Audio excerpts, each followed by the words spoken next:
Então, boa noite. Hoje é dia 6 de julho, né? Hoje a nossa aula síncrona vai ser mais uma exposição, né, de questões sobre a escravidão e o campesinato, né, ou o campesinato na época da escravidão, dentro e fora do regime escravo, né? E, então eu queria só, antes de começar a aula, né, fazer alguns avisos também da disciplina, né? Bom, para a próxima terça-feira, né, nós já temos agendado o debate de um texto, né, que é o segundo texto da disciplina. O primeiro foi o James Scott, né? Então, para a semana que vem é o texto do Walter Fraga Filho, certo? É o capítulo 4 daquele livro Encruzilhadas da Liberdade, né? Eu deixei ali, no Moodle da disciplina, o livro inteiro do Encruzilhadas da Liberdade, certo? Mas que fica aí à disposição de vocês, né? Mas, né, nós vamos debater apenas o capítulo 4, certo? E eu já queria aproveitar a aula de hoje, porque dá uma certa antecedência, né, para distribuir as próximas leituras, né? Quais são elas? São, desse módulo, nós temos aqui, do módulo 3, né, que é o Campesinato em Movimento. Tá? Primeiro vai ser um texto do professor Marcos Carvalho, sobre a cabanada de Pernambuco e de Alagoas, 1832 e 35, né? Que é daquele livro Revoltas, Motins e Revoluções, livro organizado pela professora Mônica Duarte Dantas, né? Então, esse texto do Marcos Carvalho é sobre essa revolta camponesa, né? no Agreste ali de Pernambuco e de Alagoas, entre 1832 e 35. Né? É um texto, né, pequeno, né? Bom, todos aqui são pequenos, né? Porque tem muito, ele tem um número maior de páginas ali por causa da bibliografia extensa que o autor usa, né? Para o dia 27 de julho, né? Deixa eu ver aqui. Tem um pego esse de quem? Do Pedro Luiz da Cunha, é isso? Pedro está se candidatando ao Marcos Carvalho? Ótimo. Isso aí, isso aí. Já capturei aqui, então. Pedro. E a Bruna Grando pega junto, então, certo? Então, Pedro Luiz da Cunha e Bruna Grando pegam o Marcos Carvalho. É o Marcos Carvalho para o dia 27, né, desculpe, dia 20 de julho, né? Dia 20 de julho. Então, vai ser na semana seguinte, né, ao do Walter Fraga Filho, certo? Então, daqui a 14 dias, né? O outro texto, que é do dia 27, que eu queria distribuir agora também, né, é o do Matias Roring Assunção. Sustentar a Constituição e a Santa Religião Católica, amar a pátria e o imperador, liberalismo popular e o ideário da balaiada no Maranhão. É um grande pesquisador sobre a balaiada. Esse é o Roberto Vigers. Quer pegar? Pode. Roberto e Poliana, é isso? Beleza. Então tá. Então, Roberto Vigers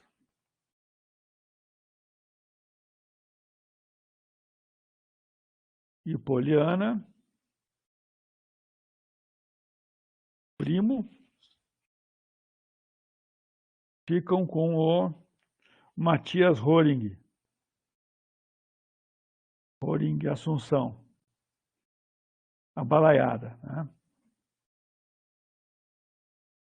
E o último que eu queria distribuir hoje ainda também, né, para a gente ter até para as pessoas terem mais prazo para leitura, né, é o da Maria Verônica Secreto. É o Desmedidos, Quebra-Quilos e Outros Quebras nos Sertões Nordestinos, certo? É um texto sobre a revolta do Quebra-Quilos. Texto bem importante, né? A professora Maria Verônica Secreto, ela é professora da Universidade Federal Fluminense, né? E estudou o movimento do quebra-quilos. Estou esperando candidaturas aqui. Tá, Eliton e Gisele Nunes. Pegam esse então, certo? Então está fechado, né? Então aqui, Eliton Cutas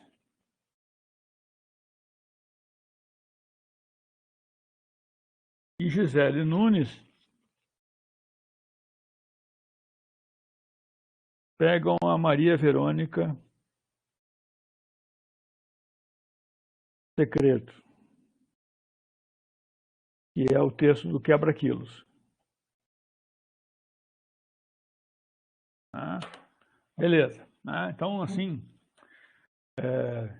claro que a disciplina tem esse inventário, né, de vários movimentos sociais, né? Então, esse aí vai ser um bloco, né, de conflitos rurais, né, camponeses, do século XIX. Né? E depois a gente vai ali chegando perto, mas não muito perto, com uma razoável antecedência, né? A gente distribui as leituras do bloco dos movimentos sociais na República, certo? Olha só. Né? Então é isso. Tá bom. Outro aviso que eu queria dar, né, sobre a formação dos grupos de propostas de oficinas de audiovisuais, certo? Ainda não recebi nenhuma proposta. Né? Talvez vocês estejam aí desparcerados, né, e não consigam falar entre si. Né? Então, eu sugiro que alguém crie aí um grupo de WhatsApp, uma página no Face. Assim. A gente já tem, professor. A gente já tem tem? um grupinho ali. Então tá. Então, quem não entrou no grupo, Pedro, pode botar o link aí, porque talvez nem todos tenham entrado. Vou mandar. Né? Aqui a gente tem, bota aí de novo o link. A Raíssa quer o quê? Algum desses textos, Raíssa? Agora eu já distribuí. Pode falar no áudio, Raíssa. O audiovisual? Bom, aí o audiovisual você tem que fazer uma proposta de grupo, certo? Eu coloquei lá no plano de ensino da disciplina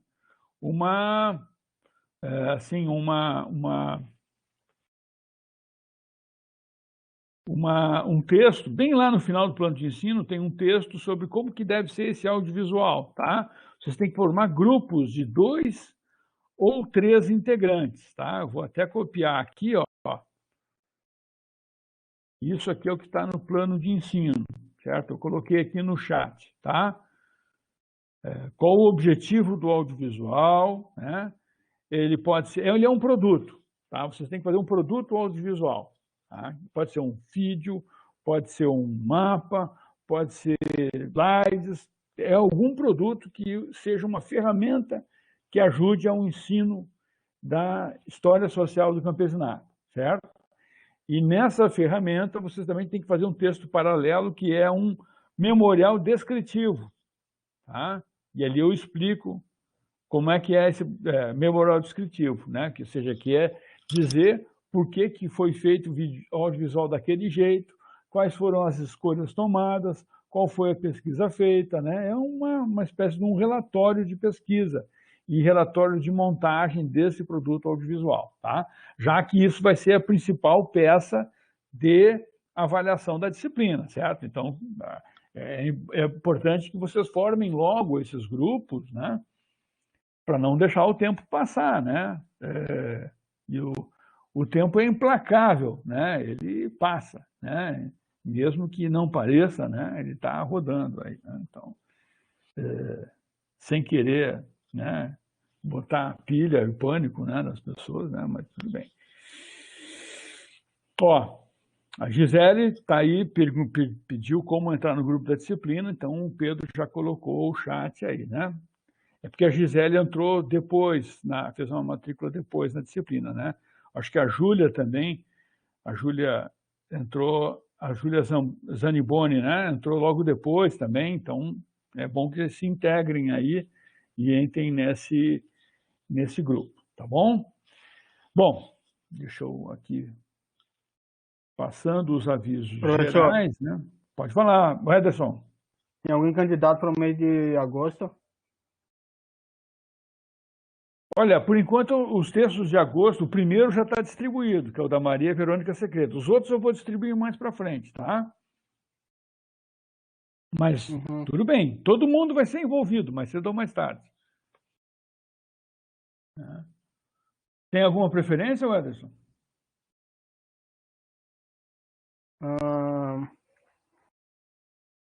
Primeiro eu vou dar uma olhada no plano de ensino, aí dá uma olhada no plano. Isso, dá uma olhada no plano, aí a gente vai vendo para frente, tá? Ali perto ali por volta do dia 27 de julho, a gente vai definir as leituras lá para meados de agosto, tá? Então daí o próximo lote daquele módulo dos movimentos sociais ali da República, né? A gente já define em final de julho, tá bom? Então assim, fica atento e quando eu chamar tem que estar assim com a mão, com o dedo no gatilho, né? Como se diz como dizia John Wayne, né? Fiquem ali atentos, certo? Vamos lá. Aqui, presentes. Deixa eu só salvar uma coisa aqui. 3 de julho. Ok. Tá. Então, vamos lá. Bom, a Júlia pergunta, professor, o produto audiovisual pode ser uma série de publicações em uma página de Instagram sobre história? Pode, também pode, certo? É uma plataforma, né? Mas eu tenho uma preferência, Júlia, que não seja feito a publicação numa plataforma pública, aberta, certo? Você pode fazer essas páginas, né, como se fossem slides, certo? Porque se vocês forem fazer no YouTube os vídeos, né, que salvem eles como não listados, para ficar acessíveis só para quem tem o link dos vídeos, certo? Tal eu faço com as nossas aulas gravadas, né? As nossas aulas gravadas eu estou subindo para o YouTube e salvando como não listado. E aí eu deixo o link não listado lá no Moodle da nossa disciplina. Eu estou usando o YouTube como um repositório, mas não está aberto para o público externo, né? Então, de preferência, a recomendação que a gente tem do colegiado de curso é que todo o material didático, pedagógico, produzido pelos alunos e pelo professor da disciplina fique acessível apenas para a turma, certo? Porque depois que caiu no mundo da internet, é um mundo selvagem e tal, né? E pode ser usar. Como diria o antigo professor do departamento, professor Américo, já falecido, né? Ele dizia assim, cuidado com o que pode ser usado, né? Ser usado é usado por usos fora do nosso controle, né? Então, assim, viu, Júlia? Então, assim, se for fazer alguma coisa, façam, né, as páginas em slides, por exemplo, né? Dizendo que é um slide pensado para ser depois postado no Instagram ou em outra rede social, tudo bem, mas não precisa postar lá nessa rede social, certo? Faça em slides, como o PowerPoint, ou os outros tipos de slides que tem aí, né? Tem uma variedade agora enorme, né? de apresentação, né? Mas assim, sem abri-lo para o público da internet. Eu acho que isso é importante, tá? Para deixar tudo reservado no nosso ambiente, que aqui a gente discute, a gente debate, né? É como se a gente estivesse dentro de uma sala de aula física, né? E a sala de aula física ela tem, né, a sua dinâmica de funcionamento, que é para quem está dentro da sala de aula, né? Assim a gente não vai ter patrulhamento político, não vai ter trollagem externa, né? E essas outras coisas que que tem acontecido de vez em quando aí, né? Então a gente tem que ter um certo cuidado, tá bom? Vamos adiante, certo? Então vamos adiante. Na aula de hoje eu vou fazer uma série de considerações gerais, retomando até o que foi apresentado na primeira aula, né? O fato do Brasil ter uma longa história, né, ligada à escravidão e a várias formas de trabalho compulsório, né, que não são só exclusivas da escravidão e que chegam aos dias de hoje, inclusive, né, essas várias formas de escravidão e trabalho compulsório, durante muito tempo, conviveram com estruturas familiares camponesas, certo? Dentro e fora do sistema escravista, né? E é isso que eu queria trazer para a aula de hoje, né?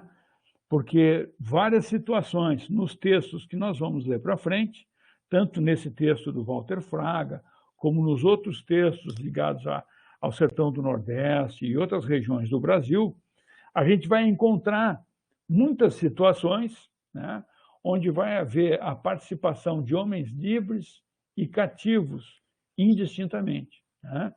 Por quê? Porque a condição da liberdade no século XIX, né, no período colonial, no século XIX e também, posso dizer, em boa parte do século XX, a condição jurídica da liberdade ela tem muitas restrições, né, no Brasil e na América Latina em geral, né? Se a gente fosse pensar, né, num sentido mais amplo, né? Por quê? Tem textos clássicos já sobre isso, né? Tem um texto da professora Maria Silvia Carvalho Franco, a tese dela foi publicada em 1969, ainda com o título Homens Livres na Ordem Escravocrata, né? Onde ela estuda as relações entre lavradores livres e pobres da região de Guaratinguetá e do Vale do Rio Paraíba do Sul, em São Paulo, né? Tem um livro do professor Peter Eisenberg, que se chama Homens Esquecidos, né? São os nacionais livres no Brasil durante o século XIX, né? Então, por exemplo, o censo demográfico, o primeiro censo que o Brasil teve foi em 1872, né? E nesse censo demográfico fica apresentado ali um dado muito importante, né? Pelo censo de 72, o Brasil tinha 9 milhões e tantos mil habitantes, né? Sendo que 1,5 milhão deles eram cativos, eram da condição escrava, né? Juridicamente considerados escravos, né? Aliás, em 72, já com matrícula de escravos, né? A matrícula que é instituída a partir da lei de 1871, a chamada Lei do Ventre Livre, né? Então, isso quer dizer que há pelo menos mais de 7 milhões de brasileiros que não eram ricos, certo? Mas que eram de condição jurídica livre, né? Quem são esses? São libertos, são filhos de libertos, são mestiços, são indígenas, são os chamados nacionais, que viviam espalhados por todo o país, principalmente 90% deles nas zonas rurais, né, do Brasil, né, já que 90% da população era rural mesmo, né, e eles podiam ser empregados, peões, agregados, parceiros ou lavradores independentes, né? Eles podiam ter essas diferentes condições sociais. Eles podiam ser empregados diretamente de grandes fazendeiros, como empregados assalariados, né? Sendo o assalariamento aí bastante relativo, que boa parte do assalariamento era em gêneros, não necessariamente em dinheiro, né? Mas viviam nas mais diferentes combinações e pactuações, né, de relação, como relação de trabalho com os fazendeiros, né? Então, assim, por exemplo, na pecuária nordestina, era muito comum os peões que cuidavam da criação de gado no sertão, né, ficarem com 1/4 das reses que nasciam. Né? Então, 1/4 dos filhotes do rebanho, né, eram distribuídos entre os empregados do fazendeiro. Né? Normalmente era um grupo muito pequeno de vaqueiros que eram empregados na pecuária. Né? Agora, além desses vaqueiros, né, frequentemente os pecuaristas, mesmo aqueles pecuaristas mais descapitalizados, também possuíam cativos, também possuíam escravos, né? Sejam eles escravos africanos ou indígenas. Né? E acho que esse é um debate que é importante fazer aqui, né? Sobre essa presença que é cada vez mais relevante, e a pesquisa histórica tem mostrado que é muito forte e demograficamente relevante a presença da escravidão indígena na história do Brasil. Certo? Aqui vocês têm uma gravura do Debré, né? O título é Índios e Soldados na província de Curitiba escoltando prisioneiros nativos. Né? Ederson, acho que o teu áudio está aberto. Né? Tudo que recebe no Zap a gente fica sabendo aqui. Né? Então, assim... mas pode abrir o áudio quando for falar, fica à vontade. Né?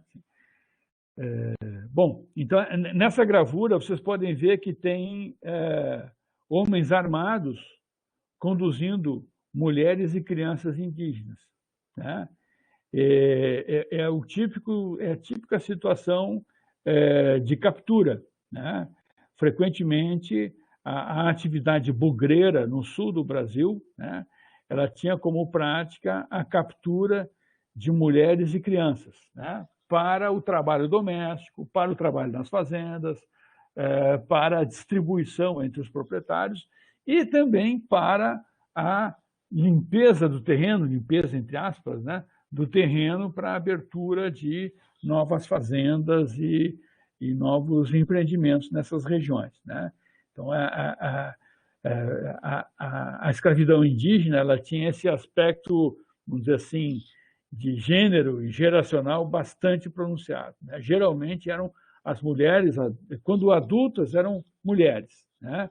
E as crianças, né, que tinham a preferência na captura desses escravizadores, né, que começaram com os bandeirantes paulistas. Né?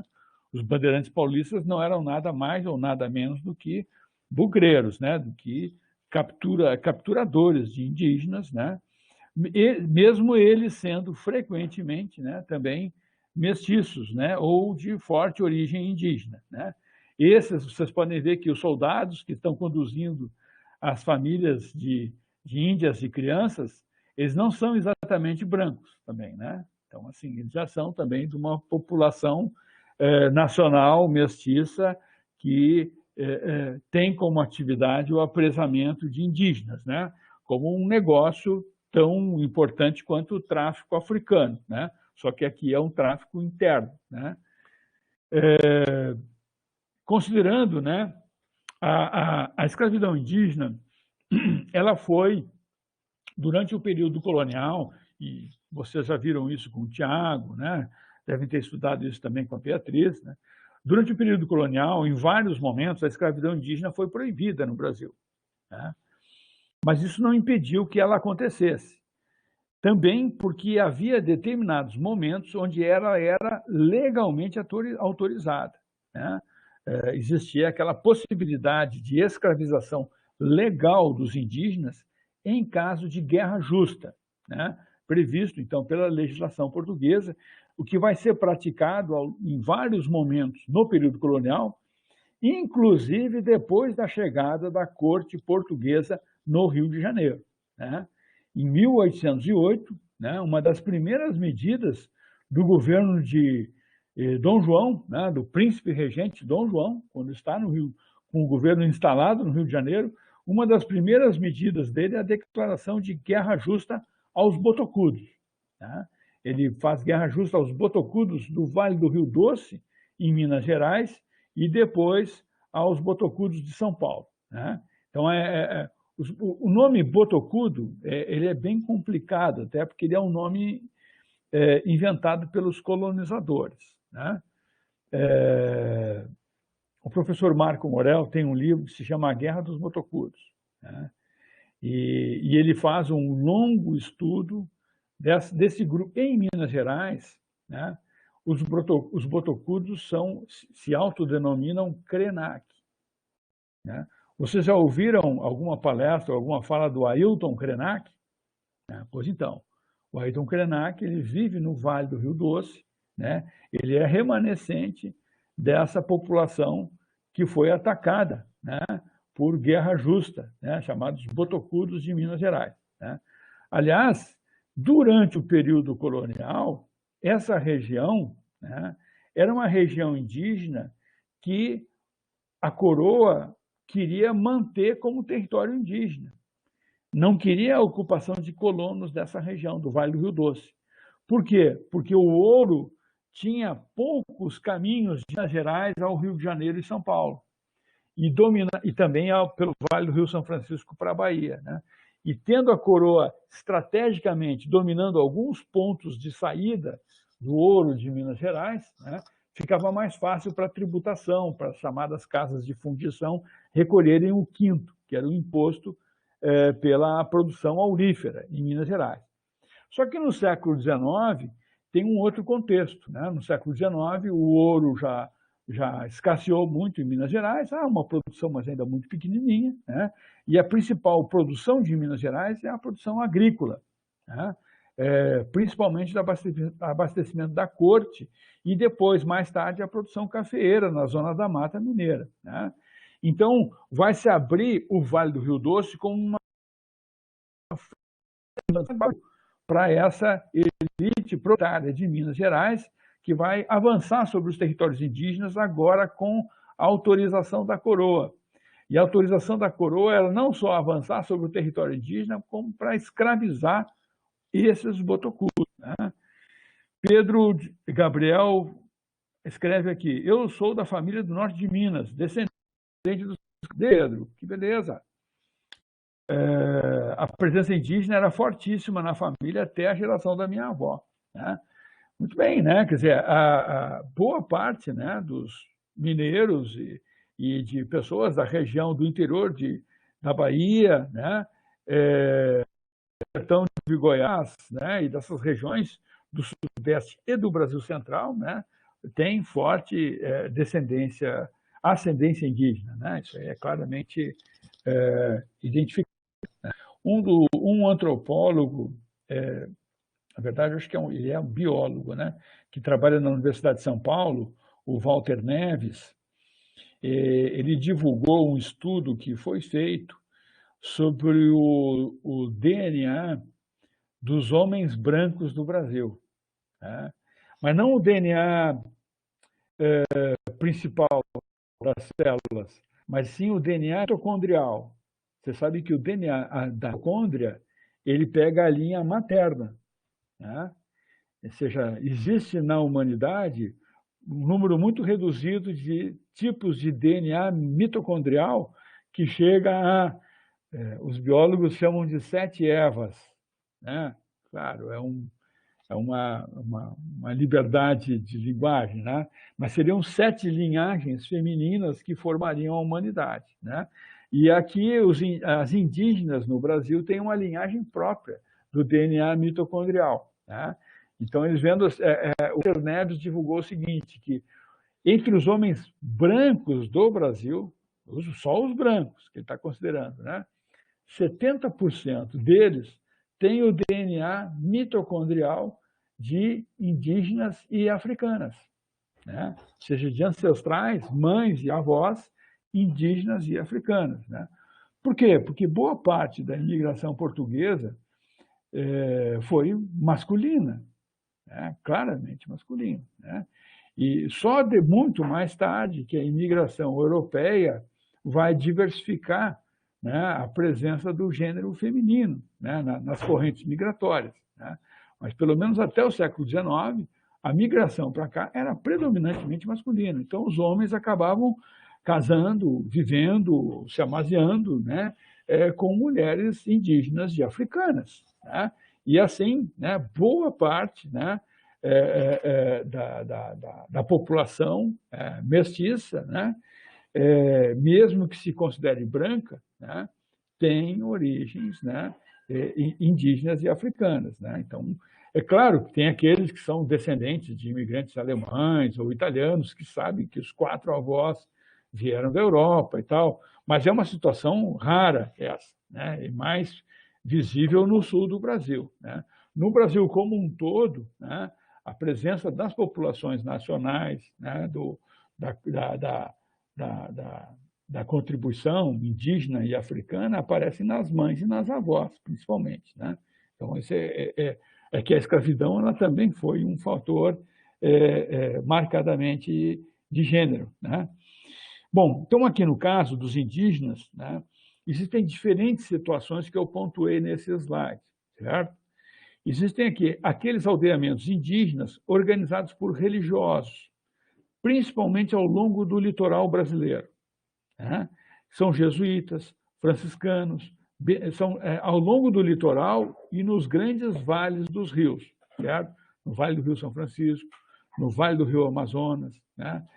No Vale do Rio Paraíba, né? Em outros grandes vales, né, do Brasil vão ser ponteados por aldeamentos, né, indígenas tutelados, né, e administrados por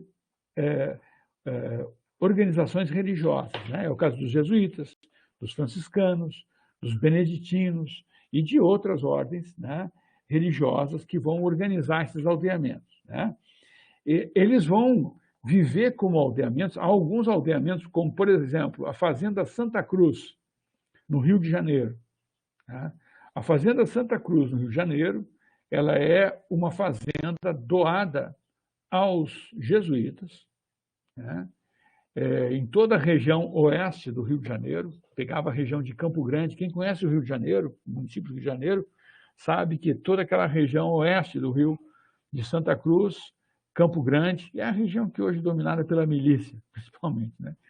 Bom, essa região era um aldeamento indígena, né? Era um aldeamento indígena jesuíta, que, na época do governo de Pombal, com o Diretório Pombalino, esse aldeamento foi secularizado e transformado em fazenda real, com nomeação de administradores civis, né?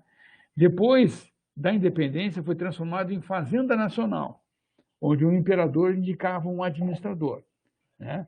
E esse administrador foi arrendando e aforando terras dessa fazenda Santa Cruz a vários particulares do Rio de Janeiro, que ao longo do século XIX foram fatiando aquele território e diluindo o aldeamento indígena, né? Então, assim, existe toda uma história de absorção desses aldeamentos indígenas pela sociedade brasileira, principalmente quando, primeiro, os jesuítas foram expulsos do Brasil, né, e do Império Português. Isso fez com que, para tutelar.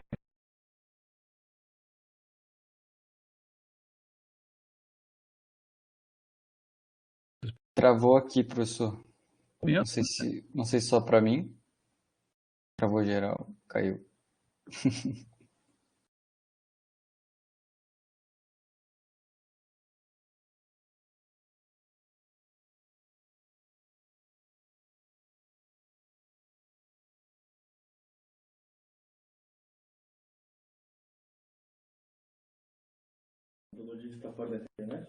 Agora eu voltei, né? A plataforma aqui diz que eu estou. Voltou, professor. Oi, morri, mas renasci. Certo? Estou aqui de volta. Estão me ouvindo? Tá. Então Sim. tá. Aqui, assim, basta ter uma pequena chuvinha que a conexão já fica uma naba. Assim, é um horror. Mas vamos lá. Eu estava falando da Santa Cruz, né? Eu dei um exemplo, né? A Fazenda Santa Cruz, né? Então, assim, no Rio de Janeiro, certo? São Paulo era um aldeamento indígena, né? A cidade de São Paulo tinha um colégio né, que ali era o colégio no centro do modelamento indígena. Os municípios hoje, ao lado de São Paulo, Guarulhos, né, ali Itapecerica da Serra, Taboão, Capão Redondo, tudo isso eram aldeamentos indígenas, né, que com o tempo foram emancipados da tutela religiosa e alguns deles foram transformados em câmaras municipais, em municípios, foram secularizados, certo? Então, assim, foram misturados, deixaram, porque durante o período colonial, não era, e aliás até hoje, né, não é claro a definição do que é índio e do que não é índio, certo? Isso também é um problema conceitual, né? Então, assim, o governo português teve diferentes estratégias ao longo do período e o governo brasileiro pós-independência também, algumas mais agressivamente assimilacionistas, né? Outras mais de tutela e manutenção daqueles grupos, né? Agora, por exemplo, a gente está vivendo uma época assim vorazmente assimilacionista, né? Com o objetivo até de tomar as terras desses indígenas e de restringir, né, o espaço de sobrevivência desses grupos, né? Mas há ondas assim, né? Mesmo quando o Pombal tinha como política no diretório a ideia de assimilação, Pombal não pensava num extermínio indígena, né? A gente precisa fazer justiça a isso também, né? Pombal pensava em transformar os indígenas em súditos do Estado português, né? Esse era o objetivo dele, né? Em súditos com o mesmo estatuto legal dos outros súditos, né? Pelo menos dos outros súditos do mundo colonial, né? Então, esse era o objetivo da política do diretório, né? Que vai sendo retomada em alguns momentos do século XIX. Mas o fato é o seguinte, acho que isso é importante, alguns aldeamentos indígenas foram muito estáveis, né? A professora Susana Viegas, da Universidade de Lisboa, estuda aldeamentos do sul da Bahia, que até hoje são pequenas municipalidades, mas que eram antigos aldeamentos jesuítas, né? E hoje eles estão se reapresentando como renascidos, né? Ou como indígenas que querem se reafirmar como indígenas, né? Até como uma estratégia de segurança contra a grilagem das suas terras por parte de fazendeiros do cacau ou de empreendimentos turísticos no sul da Bahia, né? Então tem todo um debate aí sobre os renascidos, né? Ao longo do Vale do Rio São Francisco, né, entre Pernambuco e a Bahia, principalmente ali próximo de Petrolina, Juazeiro e outras regiões ali não Juazeiro do Norte, Juazeiro da Bahia, né?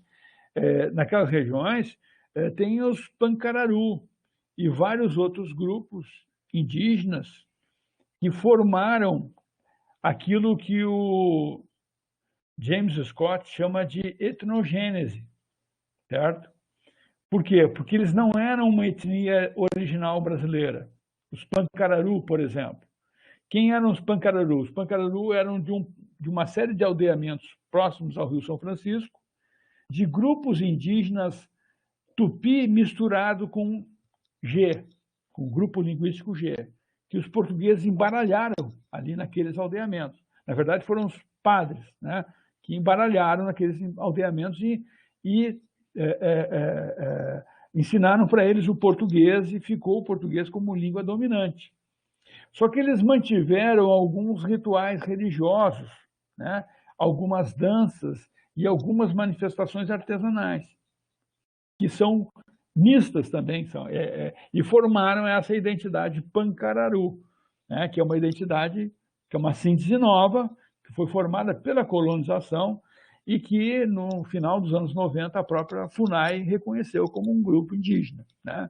Então, só no Nordeste do Brasil há mais de 800 mil renascidos, que são essas populações, vamos dizer assim, sertanejas, populações caboclas, né, que tinham, né, origens indígenas e que conseguiram o seu reconhecimento como indígena, né, tal como fazem os indígenas do Peru, do México, né, países, né, que têm um forte campesinato indígena, né, histórico já, né? Claro, com identidades muito mais marcadas, né?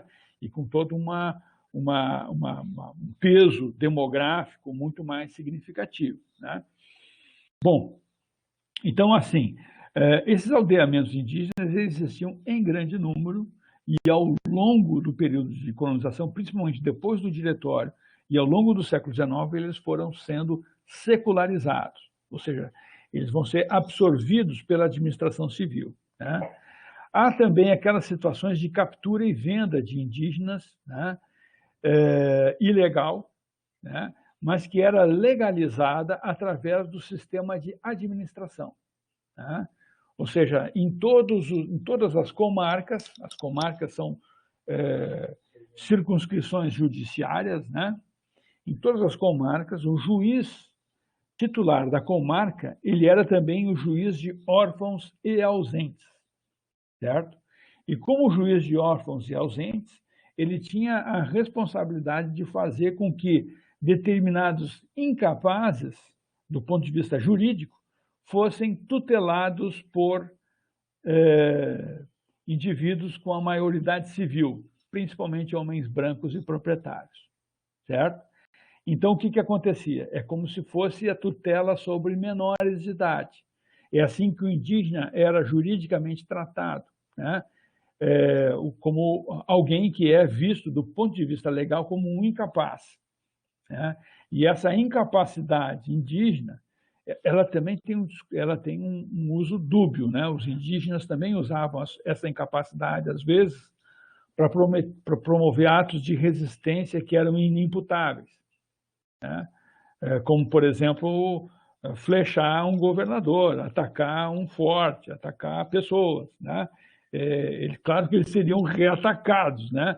Mas eles não poderiam ser imputados como criminosos do ponto de vista do Código Penal, porque eles são considerados incapazes. Então, aí tem um limbo jurídico, né?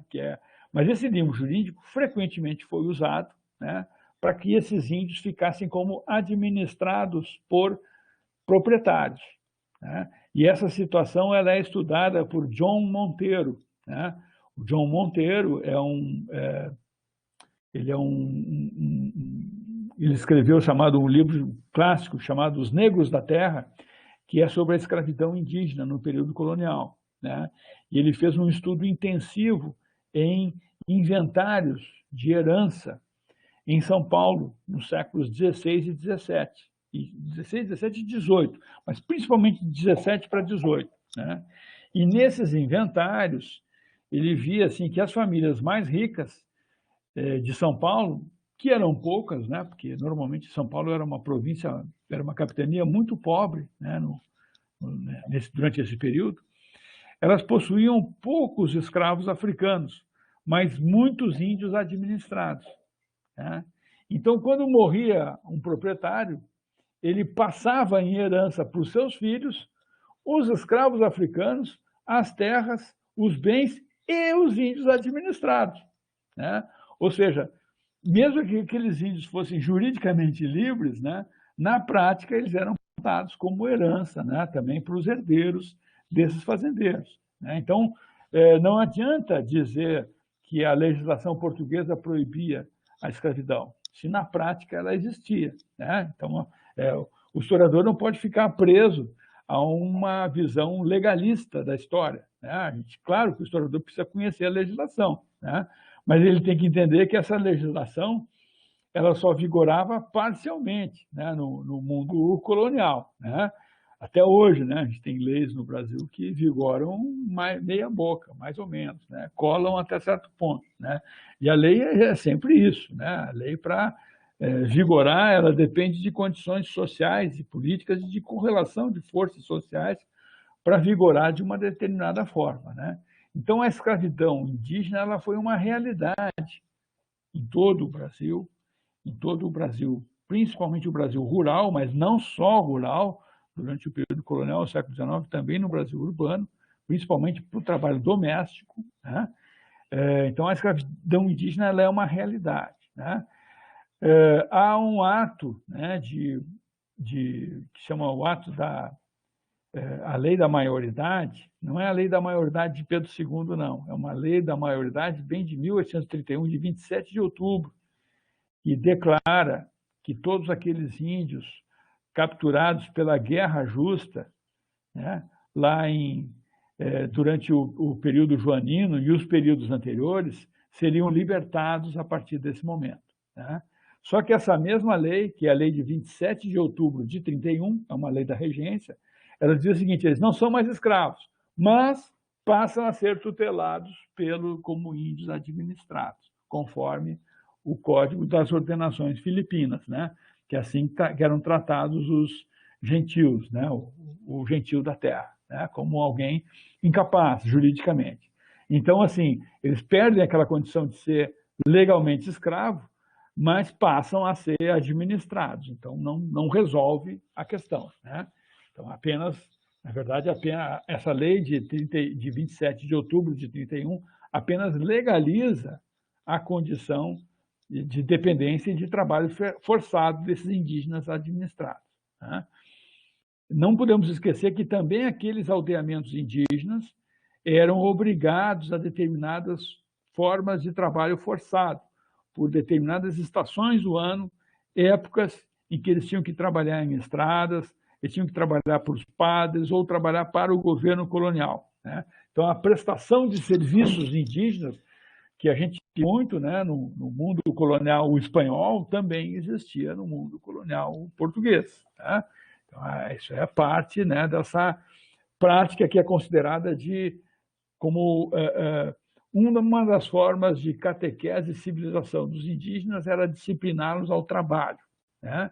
Então, esse trabalho é apresentado como sendo um processo de educação e de tutela, né? Mas, na verdade, também é uma forma de exploração do trabalho indígena, né? de retirar essa renda, esse sobretrabalho aí dos indígenas. Né? Então, ao longo do período colonial, vai acontecendo a formação de um campesinato nacional de origem indígena, remanescentes de aldeamentos e de imigrantes internos, né? Comunidades interiorizadas também, né? Muitas vezes pela fuga de autoridades, né? União com quilombolas e união com desertores do recrutamento militar. Né? Isso é bem encontrado até pela pesquisa recente em várias províncias do Brasil. Né? E também, né, como os indígenas vão aparecer como parceiros, meeiros, foreiros e agregados dentro das plantations de açúcar, algodão e café, né, das grandes plantations. O Ederson pergunta: esses indígenas são os caingangue? Quais indígenas você está perguntando, Ederson? Pode ativar o teu áudio, não estou te ouvindo. Durante o período colonial. Não, olha, os caingangues, durante o período colonial, eles ainda estavam no mato, como eles diziam literalmente, né? O primeiro aldeamento caingangue estável é em Guarapuava, em 1810, né? Na Atalaia, né? Um forte que os portugueses fazem ali em Guarapuava. A partir da base, aliás, Guarapuava é o nome dado pelos paulistas.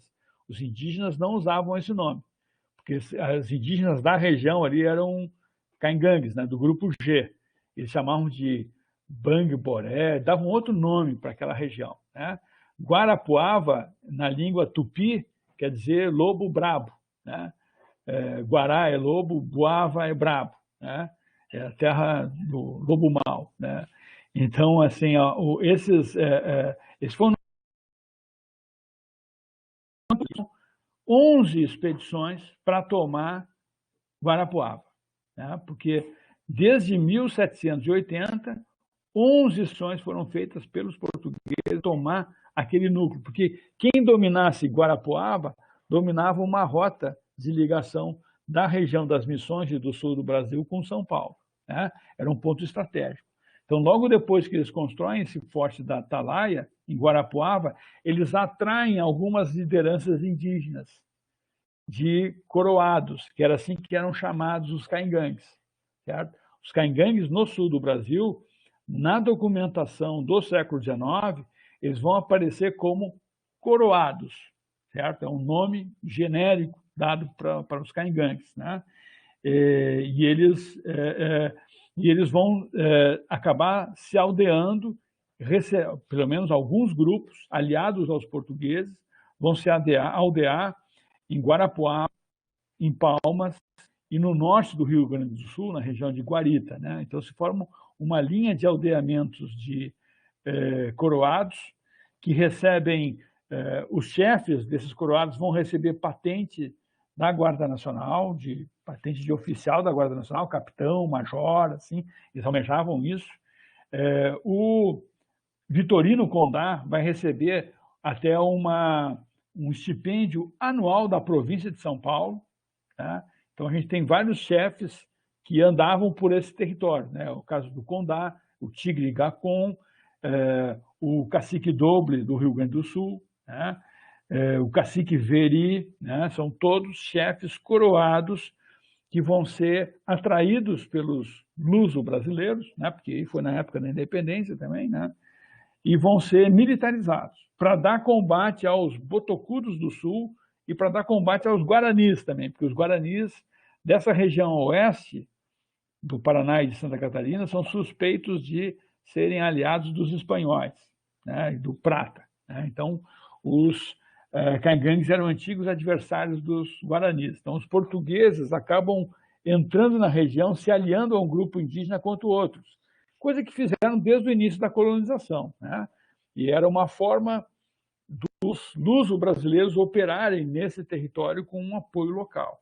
Claro que era uma forma tensa, né? Porque essas lideranças caingangues frequentemente eram muito instáveis, né? Esses povoados, esses aldeamentos se desfaziam com facilidade, principalmente quando os auxílios que os portugueses prometiam não chegavam, né? Os portugueses prometiam armas, pólvora, chumbo, né? Farinha de mandioca, cachaça, rapadura, carne seca, né? E esses auxílios não chegavam. Então, quando não chegavam, eles acabavam dispersando ou saqueavam fazendas ou o caminho das tropas que passavam por essa região, por esse território. Então, a relação com os caingangues era uma relação difícil, né? Mas o aldeamento deles era muito instável, né? Diferente dos aldeamentos litorâneos dos tupis, né? Professor, aqui o Pedro Gabriel pergunta: a mão de obra indígena chegou a ser usada largamente na extração de metais e pedras preciosas, ou a mão escrava africana já era disseminada desde o começo do aljaurífero? Bom, tem relatos, né, de Minas, mas principalmente Goiás e Mato Grosso, de um grande emprego de mão de obra indígena na mineração, né? Então, assim, a mão de obra indígena ela também foi muito forte, mesmo no litoral. Na região açucareira da Bahia de Pernambuco, ainda na virada do século XVII para o século XVIII, certo? A escravidão indígena era de mais de 30%, mesmo nessas regiões de colonização mais antiga, certo? Então, por isso que não pode se considerar, no passado, por muito tempo, a historiografia considerou a escravidão indígena como residual, como muito pouco representativa do ponto de vista demográfico, mas não é bem assim, não, né? Ela, mesmo ao longo dos séculos seguintes da colonização e século XIX adentro, a escravidão indígena ela foi demograficamente relevante, né? É claro que nas regiões de plantation ela não chegou a ser majoritária em relação à africana, nem nas regiões de mineração. Porque nas regiões de mineração, como corria muito dinheiro, o próprio ouro, né, os proprietários, trabalhadores cativos, né, que chegavam em grande número e por um preço muito baixo no Brasil, né, porque o tráfico tinha condições de oferecer esses preços pela diferença, pelo fluxo de comércio que existia entre o Brasil e a África, né? Então, o tráfico viabilizou, e aí foi muito alto, principalmente na primeira metade do século XIX, chegou a 50 mil africanos por ano no Brasil, né? Porque os preços eram realmente muito baixos, isso viabilizava, né, a compra, né? Mas a escravidão indígena também eram preços muito baixos, né? E só que a insegurança jurídica da propriedade indígena era maior, né? Então, isso era um elemento que preocupava, né, os proprietários, né? Então, seguindo adiante.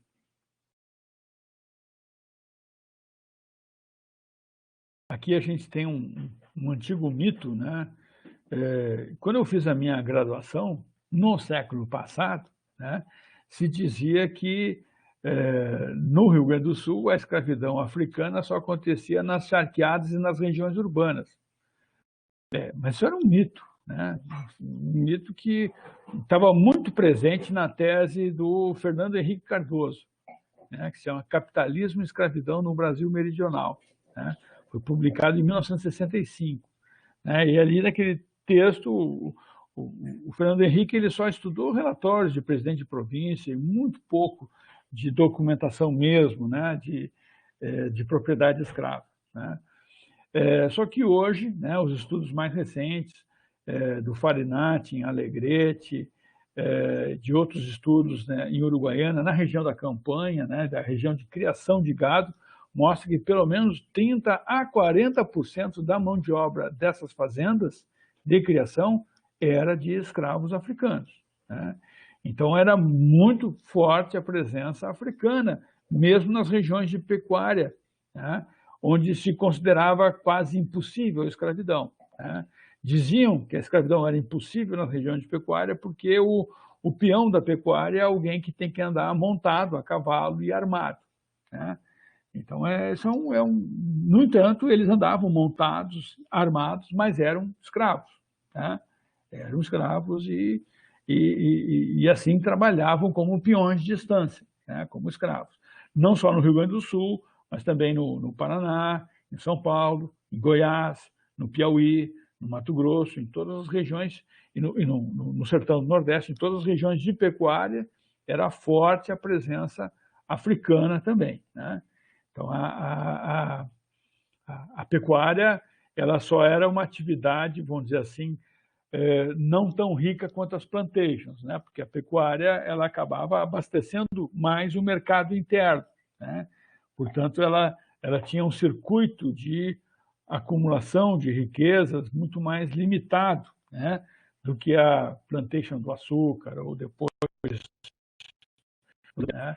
Mas mesmo assim, né, ela tinha o seu circuito. Aqui, no caso, é uma gravura do Debré, novamente, né, de um homem negro conduzindo mulas. Vocês estão vendo que são mulas, né? Olha bem o tamanho da orelha daqueles bichos que estão sendo conduzidos.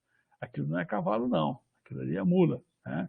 São mulas do Rio Grande do Sul que eram vendidas em São Paulo, né? A mula era um bicho bastante valorizado, né? Porque ela é um híbrido do cruzamento de equinos com asininos, né? E ela tem a força do cavalo e a resistência do jumento, né? Então, a mula é pau para toda a obra mesmo, né? Então, é como animal de tração e animal de transporte. Então, esse comércio de mula, e produção e comércio de mulas era tocado por tropeiros e por peões, na maioria das vezes, homens negros também, né? A maior parte dos tropeiros eram negros também, né? Porque eram tropeiros de fazendeiros, eram tropeiros assalariados, trabalhavam, como eles diziam na época, trabalhavam como camaradas, né? Como contratados de grandes fazendeiros, né?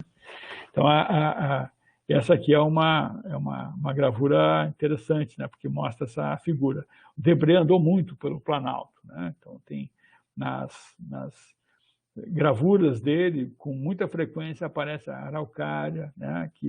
O que revela, né, os lugares que ele andou na Serra de Itatiaia, na Mantiqueira, nas regiões altas do Rio de Janeiro também tem araucária, né? Isso aparece muito na iconografia dele. Bom, no caso dos africanos, né, eles são, obviamente, trazidos para o Brasil para viver no cativeiro, mas, no século XIX, a maioria dos homens negros do Brasil já não é mais escravos. Muito antes, né, do 13 de maio boa parte da população nacional já era livre ou liberta, né? Embora fosse também negra, né? Então, a gente tem, né, a presença de um campesinato negro dentro e fora da escravidão também, certo? Fora da escravidão, através dessa grande população de livres e libertos, né? Não só dos livres e libertos nas regiões próximas às regiões urbanas e próximo ao litoral, mas também nas regiões mais remotas, né? Quilombos, esses pontos de refúgio, onde também se formou um campesinato negro, né? Agora, dentro das plantations, né, dentro das fazendas onde dominava o trabalho escravo, e esse é um caso que nós vamos estudar na semana que vem, né, do texto do Walter Fraga, né, que era uma região açucareira do recôncavo baiano, né, a gente tem, frequentemente, uma lavoura principal, né, que é do proprietário português, do proprietário de terras e proprietário de escravos, e no entorno dessa lavoura principal existem pequenos sítios e roças das famílias dos escravos africanos, né? E também dos escravos indígenas, quando esses também existiam ali. E muitas vezes até famílias mistas de indígenas e africanos, que vão aparecer nessas plantations, né? Então, isso vai mostrar que existe tanto aquela situação que é chamada pelo professor Ciro Flammarion Cardoso de brecha camponesa, né, que eu já mencionei para vocês na primeira aula, como aquilo que o Robert Slenes chama de economia doméstica escrava, né? Mas, na verdade, os dois estão se referindo ao mesmo fenômeno, né? Qual é o fenômeno? É que, na grande propriedade, para o fazendeiro se desobrigar do sustento do escravo, é o escravo que se sustenta, né? Ele se sustenta com a manutenção de uma roça, né? Uma roça de mandioca, uma plantação de milho, criação de galinhas e pequenos animais, uma cabrinha, alguma coisa e tal, né? E ali ele e sua família mantêm um pequeno sítio dentro do latifúndio açucareiro, dentro do latifúndio canavieiro, né? E então com o tempo ele vai dedicar 2 ou 3 dias por semana para a sua subsistência e da sua família naquele sítio, né? E muitas vezes é uma subsistência que pode até, às vezes, arranhar uma economia mais independente, né? Ele pode vender artigos dessa roça, dessa lavoura, no mercado próximo, ou até, às vezes, no mercado distante, dependendo da condição, né? Então, a economia escravista ela era muito monetarizada, né? Tem até um depoimento do Joaquim Nabuco, naquele livro que ele fala da biografia do pai dele, um estadista do Império, né?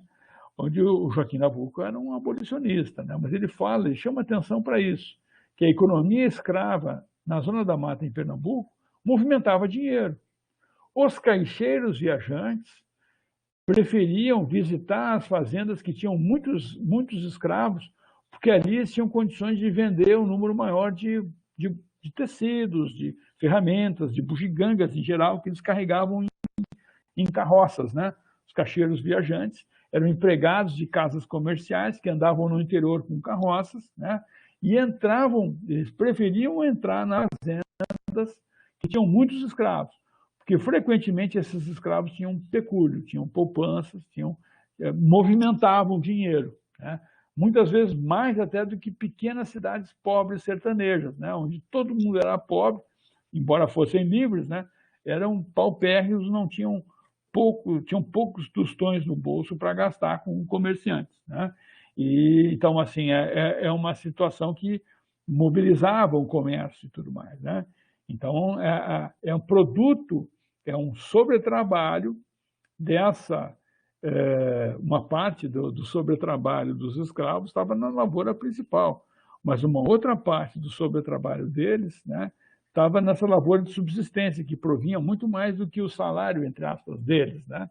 Até dava condição, muitas vezes, para ter uma pequena poupança, né? Um pequeno pecúlio, né? Então, é claro que isso varia conforme a condição histórica, conforme o lugar e até conforme a correlação de forças entre escravos e proprietários. Isso também não é uma condição fixa, né?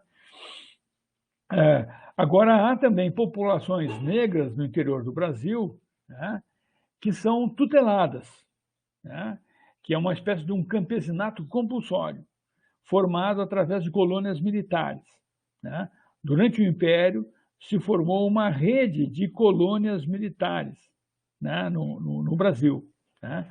Aqui no sul do Brasil, então, todas elas tinham mais ou menos o objetivo estratégico, às vezes de integração viária, né, como a colônia militar de Santa Teresa, que ficava aqui na subida do litoral para o Planalto, para a região de Lages, né? Então, o objetivo da colônia militar de Santa Teresa era ser uma ponteira de expansão e fazer com que aqueles militares que para lá fossem deslocados, né,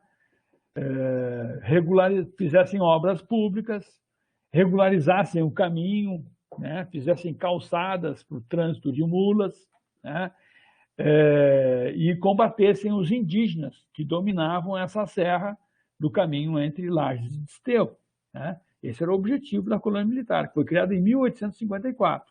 Né? Claro que, no começo, só vai soldado para essa colônia militar, né? Os colonos alemães que estavam aqui em Santo Amaro da Imperatriz, São Pedro de Alcântara e nessas regiões mais próximas, não queriam subir muito a serra porque sabiam da presença indígena, né? Dos botocudos, no caso são os Xoklengs, né? Então, quem abria esse caminho era a colônia militar. E a colônia militar era formada por soldados do Exército.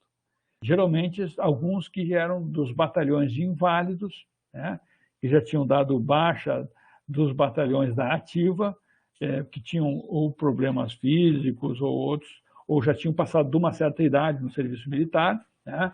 Muitos eram casados e o Exército tinha preferência para mandar para as colônias militares os soldados casados, ou que fossem amaziados, assim aparecia na documentação, né? Existia até uma luta por mulheres, né? Porque o soldado, na colônia militar, ele trabalhava 3 dias por semana no lote próprio, como colono, e 4 dias por semana nas obras públicas da colônia, né? Então, na abertura de estradas, na construção do barracão da colônia e na preparação de lotes, nas obras públicas, que fossem dirigidas pelo diretor da colônia, que normalmente era um coronel ou um major do Exército, né? Então, ali eles estavam submetidos a uma disciplina militar, a trabalhos forçados, a castigos corporais, mas eram também submetidos a uma situação de trabalho camponês. Porque aqueles soldados solteiros acabavam, né, abandonando a colônia, né, ou pedindo baixa, ou pedindo transferência para outra região, porque eles não conseguiam sobreviver. Então, eles precisavam do trabalho das mulheres e para a subsistência dessa família de soldados colonos. O soldado colono é a figura dessa colônia militar, né? É uma figura própria, né? Então, assim, é uma situação camponesa dentro do Exército, né? Onde o recrutamento era formado principalmente por homens negros, né?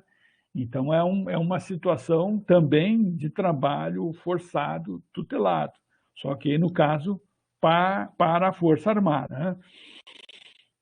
Eram colocados também não só os soldados capturados, né? Porque os soldados no Brasil eram capturados, né? O recrutamento militar era forçado, era um problema até, nós vamos ver várias daquelas revoltas do século XIX, no caso da Balaiada isso está explícito, né? É contra o recrutamento militar forçado, né? No caso, né, também os africanos livres, aqueles que são estudados pela professora Beatriz, né, aqueles que foram identificados como em desembarques ilegais a partir da lei de 31, né, da lei novembro de 31, muitos desses africanos livres, que deveriam ser tutelados pelo Estado brasileiro por 15 anos, e, portanto, seriam prestar serviços compulsórios ao Estado ou a particulares indicados do Estado, muitos desses africanos livres também foram mandados para a colônia. Professor, depois, Pamela, queria fazer uma pergunta. Não, pode falar, Pamela. Fica à vontade. Tá, só não queria interromper, assim, mas Não, eu não sei se tranquilo. tem muito a ver com isso. Mas, tipo, no grupo de antiguidade a gente tinha lido um texto que o autor ele usava a ideia de níveis de trabalho coercitivo. Pra mostrar, tipo, formas de trabalho que não necessariamente estão dentro disso, tipo, de trabalho livre ou trabalho escravo, né? Dele cita aquele Van der Linden. Eu não fui atrás disso, mas eu queria saber se, tipo, tem alguma coisa a ver, assim, quando fala sobre, por exemplo, trabalhadores negros que são livres, mas estão tutelados, ou, tipo, dentro, tipo, do exército, da marinha também, né? Que, tipo, acaba sendo um trabalho forçado, diferente, assim, né? Daí eu não sei se, tipo, isso é usado no Brasil, assim, pra, tipo, Sim, falar sobre história sim, social. claramente. Né? O que acontece, né, é que a condição livre no século XIX, no Brasil, era extremamente precária. Né? Então, essas situações de tutelas sobre populações juridicamente livres, bom, os índios eram juridicamente livres, mas estavam sujeitos a tutela. Né? Os africanos que desembarcassem no Brasil a partir de 31 também formalmente deviam ser livres, só que muitos são ilegalmente escravizados. E mesmo aqueles que foram capturados e considerados africanos livres estavam sujeitos à prestação de trabalhos forçados, né, conforme tutela um determinado senhor. Né? A lei de 31, a chamada lei do ventre livre, que vai declarar que todos os nascidos a partir daquela lei eram juridicamente livres, né, em termos, eles vão ser considerados proprietário das deles. Né? O proprietário das mães tinha a opção de ficar com ele pela idade, sendo-se do trabalho dos engenhos. Então, portanto, a lei de serviço ela garante mais 21 anos de forçados. É isso que ela garante, a rigor ali, né, da lei. Por isso que alguns proprietários esperneiam, outros olham bem a lei e acabam dizendo assim, não, tá bom, né, toco e me vou continuar com trabalhar até os 21 anos de idade. A lei de 71 tinha a opção, a obrigação de ficarem ao lado das mães até os 7 anos.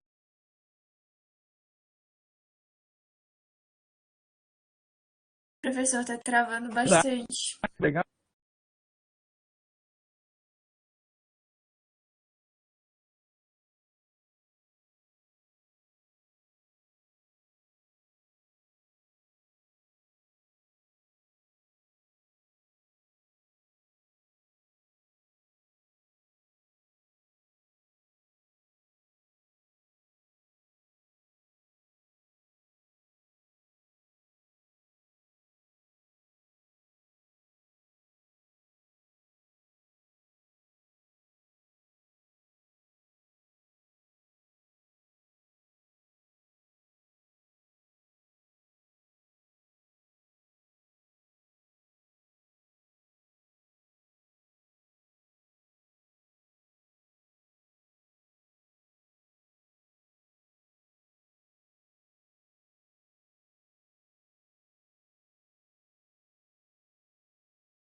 Oi, me ouvem agora?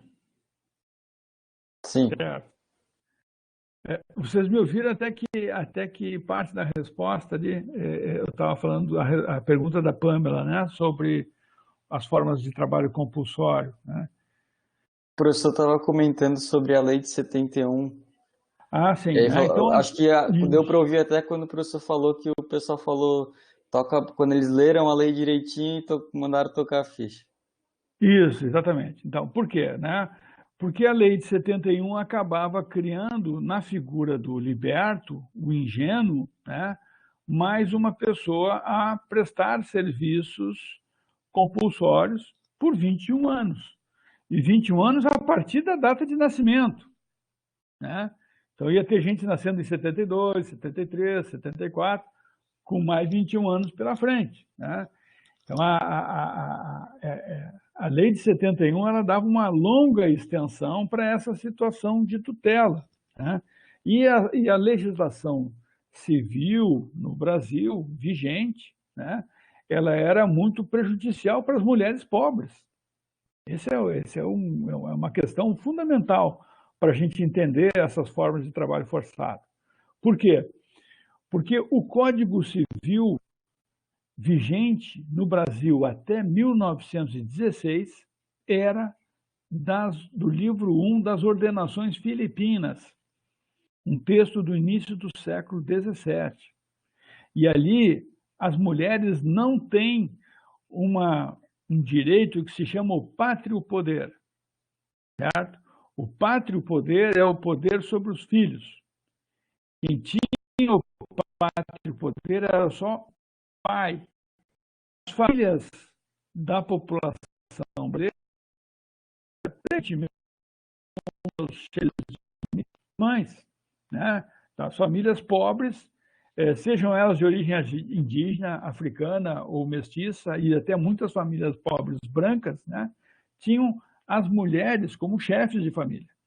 Isso aparece muito no livro da professora Maria Odila, que é a tese de doutorado dela sobre as mulheres de São Paulo, né, as lavadeiras, aquelas que trabalhavam, né, chama Cotidiano e Poder, né? É um belo livro assim sobre a história das mulheres do século XIX, né? Então as mulheres chefiavam as famílias, tal, mas assim estavam numa permanente insegurança jurídica. Por quê? Porque os seus filhos e filhas podiam ser capturados por um proprietário que a qualquer momento podia receber de um juiz de órfãos e ausentes uma sentença de tutela de menores, certo? Então, essa precariedade jurídica no direito civil, isso não é nem direito trabalhista, nem coisa nenhuma, mas tem consequências no mundo do trabalho, certo? Essa que é a questão, né? Então, assim, no direito civil, essa precariedade do poder da mãe sobre os filhos acabava criando várias situações de dependência, de trabalho forçado, principalmente para o trabalho em fazendas e para o trabalho doméstico, né? Mesmo trabalho doméstico urbano, né? Então, também o professor Van der Linden, ele pega outras situações, né, de trabalho, de subordinação formal do trabalho ao capital, que não são aquelas situações clássicas de assalariamento, né? São situações de trabalho forçado com as mais diferentes condições históricas, que é o que predomina no mundo capitalista em geral, né? Porque a gente tem uma ideia, assim, um pouco ilusória de que o desenvolvimento do capitalismo leva a uma formalização das relações, né, o sujeito vai ter lá a carteira assinada, o holerite direitinho e tudo mais, mas não é isso que acontece na maior parte do mundo capitalista, né? Então, a maior parte do mundo capitalista combina formas de exploração do trabalho, onde o trabalhador é terceirizado, né? E o trabalhador terceirizado é colocado numa situação compulsória pela própria situação econômica, muitas vezes, certo? Então, assim,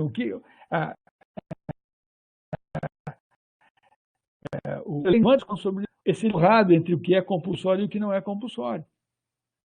A rigor, né, como o sujeito ele é um expropriado de tudo, ele está compulsoriamente sujeito, né, a todo tipo de relação de exploração. Até o que nós vemos hoje, né, dessa uberização do trabalho. Né? Quando o cara aplica os instrumentos de trabalho, que nem o patrão dá para ele isso. Né?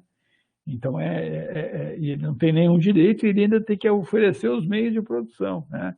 Então, é uma situação que se renova no capitalismo, né? Não chega a ser uma novidade. Né? Quando as primeiras instalações manufaturas também faziam isso com agricultores, né? Fazendo contratos com prestação de serviço, com fabricação por peça e tal. Então, isso não é uma situação nova na história da classe trabalhadora, né? Mas é uma situação recorrente de superexploração do trabalho. Né? A legislação do século XX vai evitar, né, os castigos corporais, o cativeiro e a captura da liberdade. Né?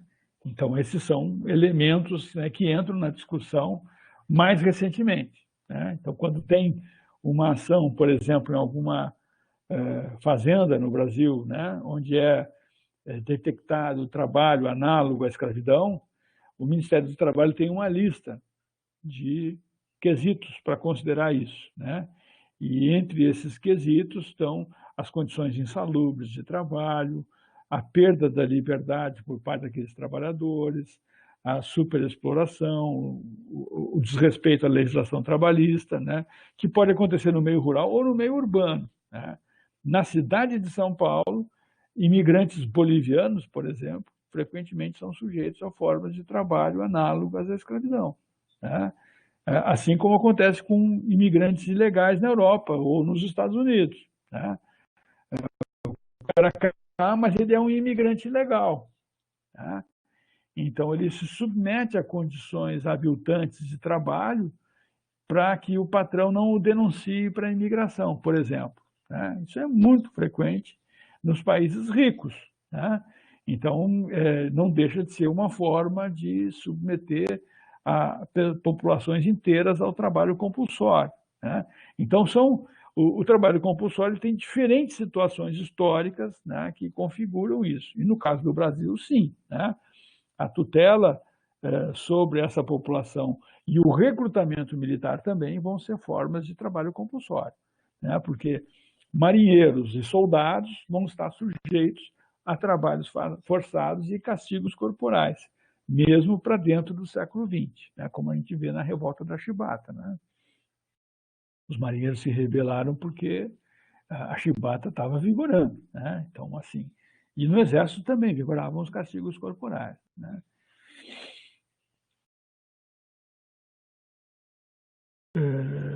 Bom, então com isso, né, só para fechar, né, a ideia é o seguinte, né,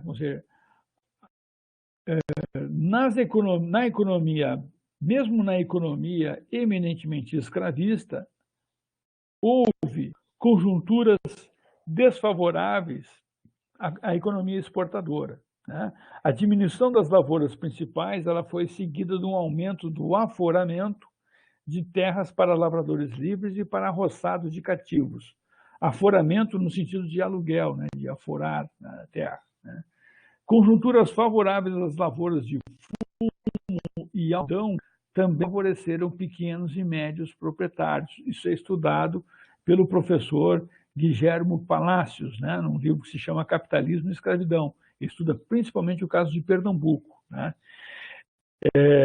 E o abastecimento de regiões mineradoras, de Minas, Goiás e Mato Grosso, acabou envolvendo comunidades quilombolas e comunidades indígenas próximas no abastecimento dessas regiões, que era crucial. Né? Ou seja, quem chegava numa região de só que há ouro. Opa, está caindo de novo? Estão me ouvindo, né? Tá. É que deu uma oscilada aqui, eu vi que veio um avisozinho, mas tá segurando. Quando eu falo e o microfone faz assim, quer dizer que eu estou conectado. Quando o microfone fica parado, é uma tragédia. Né? Então, o abastecimento do mercado interno acabou movimentando, né, uma economia camponesa próxima a essas regiões, né, porque numa região como Minas Gerais, quase ninguém queria criar galinhas e plantar milho, mandioca, essas coisas. Queriam procurar ouro. Só que quem plantasse milho, feijão ou criasse galinhas, né, ia estar recebendo em ouro, né, dos mineradores. Então, isso acabou estimulando, né, uma economia que envolveu boa parte dessa população nacional, livre, liberta. Então, ao longo do período colonial, formou-se uma estrutura agrária com aspectos de vida camponesa, que é o trabalho familiar sobre roças e abastecimento interno, tanto entre as populações livres como entre as populações escravizadas, né? Então, esse é o ponto que nós vamos acabar por desenvolver nas próximas leituras, certo? O que mais? Bom, para mim a aula era isso hoje, né? Questões, perguntas, questionamentos, dúvidas. Professor, dá para me ouvir? Fala, Lucas, estou ouvindo. Tu estava falando sobre o Rio Grande do Sul, aí eu estava pensando numa questão assim, estava falando sobre atividade escrava e tudo mais, eu tava, como é que o gaúcho, né, ou o gaúcho aquele, ele se encaixa nisso? E assim também o quanto que aquilo ali é meio assim folclore, mitologia, assim, aquela figura do mestiço, mas assim, na vida camponesa do Rio Grande do Sul, tu pensa, quando se fala nisso, tu pensa em gaúchos, né, naquela figura lá de mestiço camponês. Como é que tipo, na vida realmente era, assim,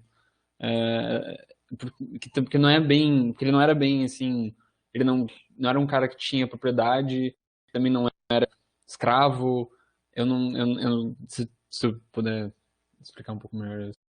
Então, está falando dos peões de fazenda, né? Assim, dos gaúchos como esses peões de fazenda, né? Em todo o Pampa, né?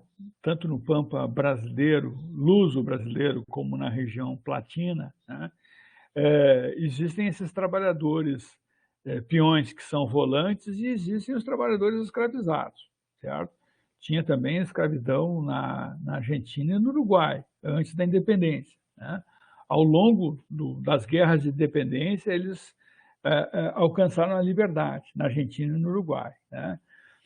Pelo menos no sul do Uruguai, né? No norte do Uruguai é uma situação diferente, porque o norte do Uruguai era dominado por fazendeiros brasileiros, né, que muitas vezes mantinham ilegalmente escravos nessas instâncias, né? Mas mesmo assim existia a figura dos trabalhadores livres, né, que eram esses peões que andavam de instância em instância, né, que normalmente faziam acordos por períodos curtos, né, que eles chamavam de conchavos, né? Então, esses gaúchos, esses andarilhos, faziam um conchavo com o fazendeiro e trabalhavam para ele por 1 ano ou 2 anos, né? Tinham alguns profissionais que só trabalhavam por uma estação ou por 1 mês, né? Que eram, por exemplo, os domadores, os castradores, aqueles que trabalhavam também na tosquia de ovelhas, né? Então, alguns são muito especializados e só trabalham durante épocas curtas, né, mediante remuneração ou pagamento com reses, né? Aí era uma outra relação também, né? E tem aqueles que que trabalhavam por empreitadas, que eram chamados de xangadores, né? Os xangadores é aqueles que trabalham na xanga. O que é a xanga?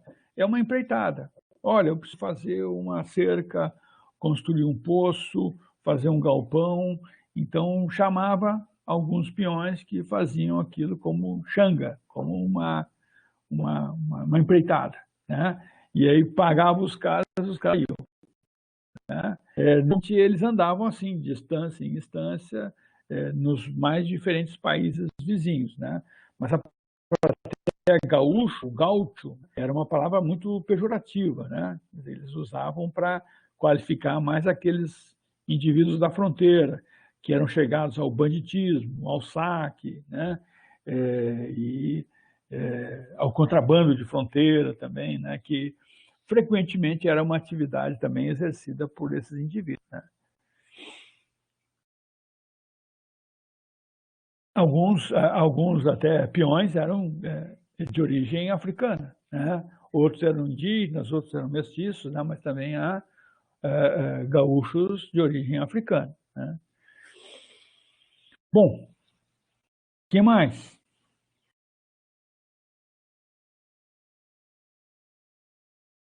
Eu acho que eu vou dar um pause aqui na gravação.